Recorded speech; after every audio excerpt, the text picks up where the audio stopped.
Something feels different about this week on the PGA Tour. If you've been locked into this Been a season solid from the week, jump, feeling confident with the you game can feel plan, the energy or just shifting for in tomorrow real and keep time. pushing. On Excited the for what's surface, next. everything looks routine. Another tournament, another leaderboard, another week on the schedule, but underneath all of that, there are storylines building that could genuinely reshape how this entire season plays out. We've got a tournament that sits right in the middle of the tour's pecking Looks order. like a good lie. Not a marquee event, Yeah, it's perfect. not a What are you throwaway thinking? week, Let's go with but the one 7 that's iron. quietly Good call. carrying more weight than most people expected.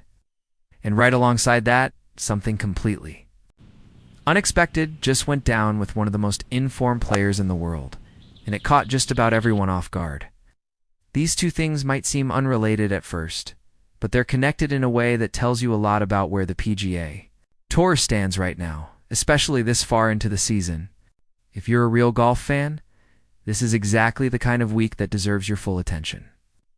And if you follow the tour the way I do, chasing every leaderboard shift and every storyline from Thursday through Sunday, go ahead and hit like and subscribe. We're building something real here, pushing toward 10,000 subscribers. It's just genuine golf fans having genuine conversations about this sport. So let's start with the tournament itself, because this is one of those situations where the details actually matter. This week, the tour is at the Valspar Championship, played at the Copperhead course at Innisbrook Resort in Palm Harbor, Florida. If you know this course, you already know what these players are walking into. Copperhead is tight, it's demanding, and it has a long history of exposing weaknesses in a player's game. It's not a stadium course built for birdies. It's the kind of track that asks hard questions and punishes anyone who isn't fully dialed in from tee to green. This is not a signature event, and it's not sitting at the top of the prize money pyramid. But the total purse this week is $9.10 million. In the context of the 2026 PGA Tour season, it puts it squarely in the middle tier of events. Real money, real consequences, and real implications for anyone trying to build something meaningful this year. And the way that money actually gets distributed is something a lot of casual fans overlook entirely.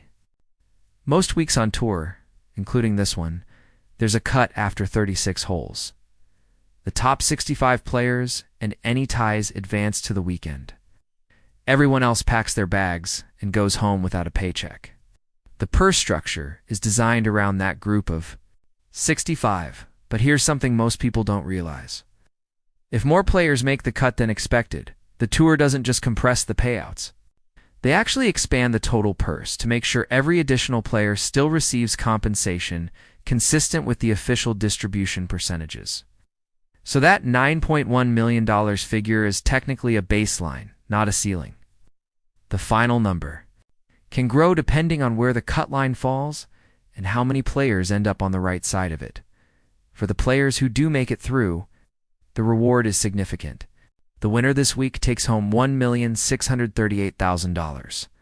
That number has become something of a standard marker for mid-tier events this season, and it represents a genuinely life-changing payday for a lot of guys in this field. But beyond the dollar amount, winning a tournament like this carries real weight in the FedEx Cup standings, which is ultimately the currency that determines a player's entire season. Points earned here affect everything, from tournament exemptions to positioning for the playoffs. For players fighting to solidify their status or climb out of a rough stretch, this week is an opportunity that doesn't come around every week. When you layer in the difficulty of Copperhead and the pressure of a cut that ends careers on a bad day, you start to appreciate what's actually at stake here. And knowing all of that makes what happened with one of the field's biggest names hit even harder. Ashe Basha withdrew from the Valspar Championship on Wednesday, just one day before the tournament was set to begin. No injury announcement, no detailed explanation, just an official withdrawal with Sam Ryder stepping in as his replacement. It's been a And solid for anyone week, who has feeling been confident paying with the attention game to plan. this season, We'll that adjust for news tomorrow and landed keep with pushing. real weight. Excited for what's Basha next. is not a peripheral name in this field. He's one of the most compelling players on the entire PGA Tour right now. In his last 5 starts, he's recorded 3 top 10 finishes. And just earlier this month, he won the Arnold Palmer Invitational, one of the marquee signature events on the calendar. Looks like a good lie. That's not a hot streak. Yeah, it's perfect. That's sustained What are you elite thinking? performance. Let's go with the 7 At the iron. highest Good call. level, he's currently ranked 3rd in the FedEx Cup standings, which puts him among the handful of players who have genuinely separated themselves from the rest of the field this season. What makes this withdrawal so hard to process isn't just the absence of a reason. It's the timing. The night before he pulled out of the Valspar, Basha was competing in TGL, the tech-driven indoor golf league. He's playing for Jupiter Links Golf Club and helping his team win. He was active, engaged, and apparently healthy enough to compete. Then, less than 24 hours later, he's out of a PGA Tour event he was expected to be one of the favorites in. That sequence of events doesn't follow a clear logic, and it's why people are still talking about it. From a competitive standpoint, his absence immediately reshuffles the conversation around this tournament.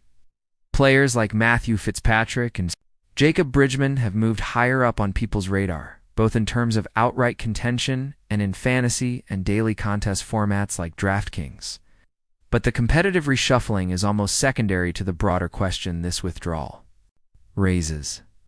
When a player who is physically capable of competing one night withdraws from a major professional event the very next morning without explanation, it makes you think about what's really happening behind the scenes. Scheduling pressure, mental fatigue, physical management, all of it becomes part of the conversation. When you step back and look at both of these stories together, a clear picture starts to form about where the PGA Tour is at this point in the 2026 season. You have a tournament with $9.1 million on the line, a winner's check pushing close to $1.7 million, and a course that is going to test every player in the field for 4 straight days. The stakes are real, and the margin for error is razor thin. And right in the middle of all that, one of the 3 best players in the FedEx Cup standings quietly steps away the day before it starts. Nobody outside the inner circle fully understands why. That contrast tells you everything about the current state of this tour. Every week matters now. Every start has consequences. The financial structure, the points system, the relentless schedule. All of it has created an environment where the pressure never really lets up, even for the players at the very top. Winning the Arnold Palmer one week doesn't guarantee you'll be standing on the first tee the following month. This is a grind, a high-stakes, week-to-week grind where the ceiling and the floor can both shift without warning. That's what makes following this tour so compelling right now. It's not just about watching great golf shots. It's about understanding the full picture, the money, the points, the physical demands, the decisions players make that we never get the complete story on. Weeks like this one are a reminder that the leaderboard only tells part of the story. So sound off in the comments. Does Basha's withdrawal concern you heading into the rest of the season? Who do you think steps up and takes this tournament? Without him in the field, if these are the kinds of conversations you want to be part of, like the video, drop your thoughts, and subscribe if you're new here. This is PGA Tour Today, built for fans who actually care about this sport beyond just the highlights.